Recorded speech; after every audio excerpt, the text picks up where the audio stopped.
welcome guys. So in this video, we just quickly prove that quickly give a outline proof of the quantum mechanics later approach. Okay, so starting point is that we have some operators. We have three operators: J1, J2, J3, or Jx, Jy, Jx, Jy, Jz, such that they satisfy this property. Also, you can define a J square such that Ji square, right? So just sum from 1 to 3. And it's very obvious that you guys can do the calculations and that J squared Jz is 0. Okay, and so that not J, only Jx, right? Jx, Jy, all 0. So I can choose the simultaneous eigenvector of J squared Jz, right? So I denote it as lambda m. So that means that J squared lambda m will be lambda m, and the Jz lambda m will be m lambda m. Okay, so very simple. Okay, so and I also force lambda m to be normalized. Okay, so next step is that we define later operators. J lambda plus or minus is Jx plus or minus I Jy. And the simple algebra fact is that J plus J minus is 2Jz, and the Jz J plus or minus will be plus or minus J lambda plus or minus. So this is J J plus J minus. If you compute the commutator, then so this corresponding to m equals to 1, right? You can view this is the positive. Plus 1, this is 0, this is minus 1. So every time you calculate if you calculate the commutator with the upper with the lower, then it will be just the difference of the number, right? So if J plus Jz computed this one or this one, then get plus or minus, and plus or minus commutator is 2Jz. And obviously is that we have Jx, J squared, Jz plus or minus 0. Okay, so the first fact what I want to establish is that J plus lambda minus lambda m, J minus lambda m is still eigenvector of J squared. And the proof is very simple because J squared J plus or minus is 0. Okay, is 0. Okay, and the second is that if somebody add on Jz to J plus lambda m, then from the commutator relation, this is Jz J plus J plus Jz lambda m, and this is plus, right? This is plus Jz, so this is Jz. Sorry, this is J plus. Okay, so it's J plus, right? J plus 1 plus m lambda m, because you just pull out 1 J plus. Okay, so this is m plus 1 J plus lambda m. Okay, and also so it tells that lambda m Jz, right? If you use J plus on the lambda m, then you will give the eigenvector of m plus 1.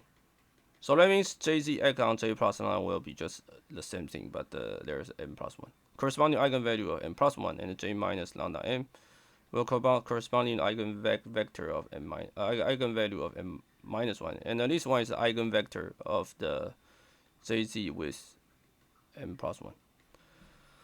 Okay, so there's a fact that so let's pull from these things. Then we know that if somebody give you a lambda m, then you add on J plus, then it will become lambda m plus 1 with some coefficient. And on J minus, you will get lambda m minus 1 with some coefficient. And then if you keep going, you will get lambda m plus 2, blah, blah, blah, right? But we want all the Hilbert, all of these are all the Hilbert space dimension are finite. Okay. So this will give bounds. Give bounds to lambda. Okay. Okay, so if somebody compute this J squared minus Jz squared to lambda m, right? This should be larger or equal to 0, right? Greater or equal to 0 because this is exactly J squared plus Jy squared. Okay, this is lambda squared minus this is lambda minus m squared larger than 0, right? So m squared is bounded by lambda. Okay, so which tells you that if lambda bounded, then m bounded. Okay, so the next is that we try to establish more general results. So, but you cannot keep let m growing, right? So there must exist some large m such that j plus lambda large m will be 0, right? So exists some m. Okay, and so the next thing is that we have this relationship, right? So j plus j minus plus jz squared. So one can check this.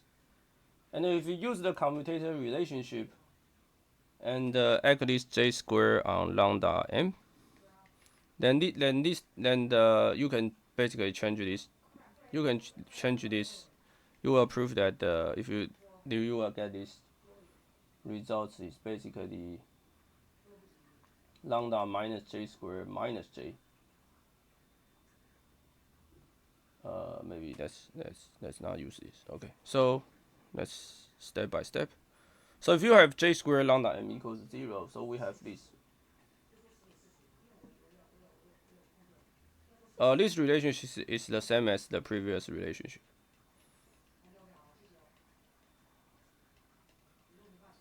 Alright, just change this. You just replace this j plus j minus with commutator, right? And you get this, but you ignore j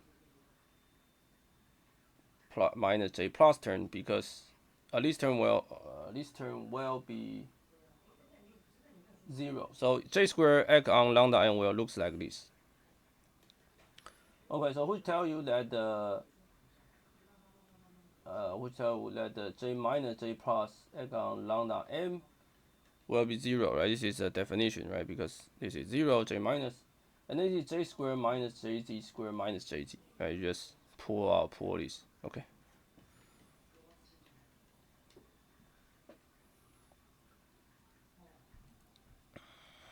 Okay, so this tells you that lambda minus m squared minus m, lambda large m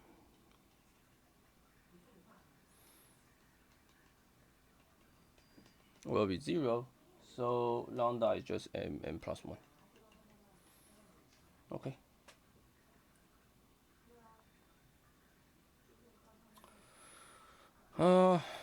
Okay, so this is the first result we need to establish, and the second result is that the similar, right? So basically you need to have something some lower bound, right? Otherwise that you can keep decreasing. So next up, so upper bound is like j minus, let's say, so you know the lambda is basically n largest n to m plus 1, right? So I can start from here, and then with some j prime need to be least 0, right? And then one can prove that the j prime, the lower bound for j prime is basically less negative m. So basically, we need to assume that m is positive. Okay.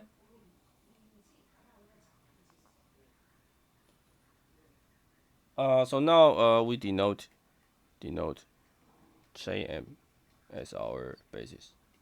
Just some notation, right? We denote jm as our notations. Our notation, and one can check this j plus j minus lambda m, also jm.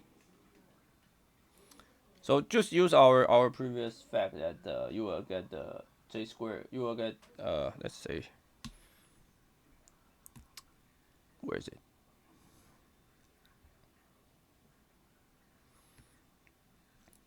So we have this j squared half j minus j plus j minus plus jz squared, and then we try to use the commutation relationship to compute it. And let's say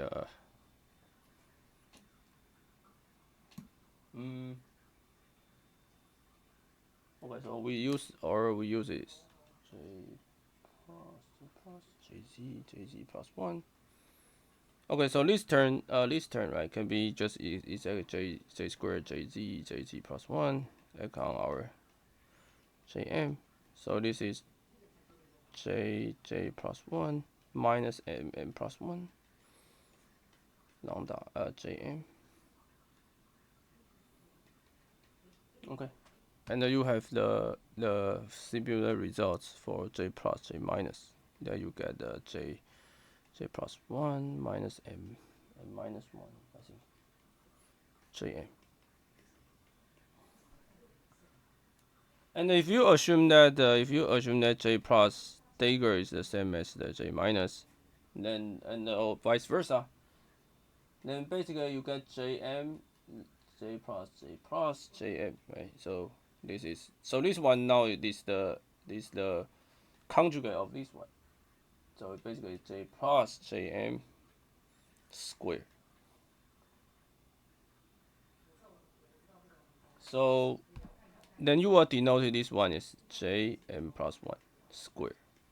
And there will be coefficient, some strange coefficient, right? So let's say this coefficient is C squared, okay? Then you pull out this, right? You pull out this, which tell you that the C is just J plus 1 minus M plus 1. And also another C tilde will be J plus 1 M minus 1. So this C means that J plus Jm will be C Jm plus 1, and then J minus Jm will be C Jm minus 1.